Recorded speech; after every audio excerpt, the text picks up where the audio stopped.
ഊട്ടിയിലെ climate പോലെയാണ് ഇപ്പോൾ ചെന്നൈയിലെ ക്ലൈമറ്റ് എന്ന് പറഞ്ഞാൽ നിങ്ങൾക്ക് വിശ്വസിക്കാൻ പറ്റുമോ? പക്ഷേ അതാണ് സത്യം. ചെന്നൈയിലുള്ളവർക്കറിയാം ഇവിടെ ഭയങ്കര കാറ്റും തണുപ്പും ഒക്കെ ആയിട്ട് ഞാൻ സ്വെറ്റർ ഇട്ടിട്ടാണ് ചെന്നൈയിൽ നിന്ന് പുറത്തേക്ക് ഇറങ്ങുന്നത്. അപ്പോൾ ഇതാ നമ്മളൊന്ന് ഉച്ചയ്ക്ക് പുറത്തേക്ക് ഇറങ്ങിയതാണ്. ആദ്യം നല്ല ക്യാപ്പൊക്കെ വെച്ച് ചെവിയൊക്കെ അടഞ്ഞ ക്യാപ്പൊക്കെ വെച്ചിട്ട് ഇറങ്ങാൻ പറ്റും. നല്ല കാറ്റാണ്. അപ്പോൾ പോയി പുറത്തുനിന്ന് വിഷ്വൽസ് ഒന്നും എടുക്കാൻ പറ്റില്ല. വേഗം വന്നു ടെറസ് നോക്കുമ്പോൾ ഇതാ ഒരു 3 മണി 3:30 ആയപ്പോഴുള്ള അവസ്ഥ ഇതാണ്. ആകെ കൂടെ മൂടിക്കെട്ടി കാറ്റുമൊക്കെ ആയിട്ട്. അപ്പോൾ ഞങ്ങൾ കുറച്ച് സമയം മേലേക്ക് നിന്നു. പിന്നെ ചെറുങ്ങനെ മഴ ചാറിയപ്പോൾ താഴേക്ക് വന്നു. പിന്നെ ആ ദിവസം ഇപ്പോൾ ഞാൻ അടുക്കളയിൽ എന്തെങ്കിലും ചെയ്യുന്നുണ്ട്. ഫുള്ള് സാധനങ്ങളും പാത്രങ്ങളൊക്കെ വലിച്ചെടുത്ത് അവൻ്റേതായ രീതിയിൽ കളിയാണ്.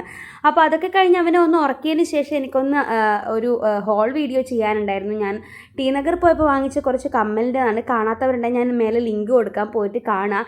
അടിപൊളി പ്രൈസ് റേഞ്ചിന് നല്ല അടിപൊളി ക്വാളിറ്റിയുള്ള നല്ല അടിപൊളി കമ്മലുകളാണ്. അപ്പോൾ അതിന് ശേഷം ഞാൻ ഇതാ ഫുഡൊക്കെ കഴിച്ചു. അപ്പോൾ ഇത് അത്രയേ ഉള്ളൂ ഈ വീഡിയോ. ബൈ.